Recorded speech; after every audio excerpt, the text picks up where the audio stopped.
اور حضرت سیدنا عمر بن خطاب رضی اللہ تعالیٰ عنہ کے بارے میں شرح نہج البلاغہ جلد 12 میں سے پڑھ رہا ہوں کہ اہل تشیع حضرات نے حضرت سیدہ عائشہ صدیقہ رضی اللہ تعالیٰ عنہ سے روایت بیان کی ہے۔ آپ کہتے ہیں، فرماتی ہیں سیدہ کہ پچھلی امتوں میں، حضور نے فرمایا پچھلی امتوں میں محدث ہوتے تھے، اور ہماری امت میں اگر کوئی محدث ہے تو حضرت عمر بن خطاب ہے۔ محدث کسے کہتے ہیں؟ جس کے دل میں اللہ بات ڈال دیتا ہے، جس کے دل میں اللہ القاء کر دیتا ہے۔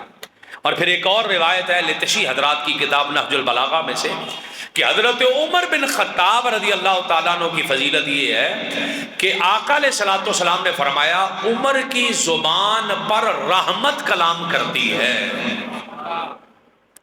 اور اگلا حدیث کا حصہ سن کر آپ کا ایمان تازہ ہو جائے گا۔ اللہ تعالیٰ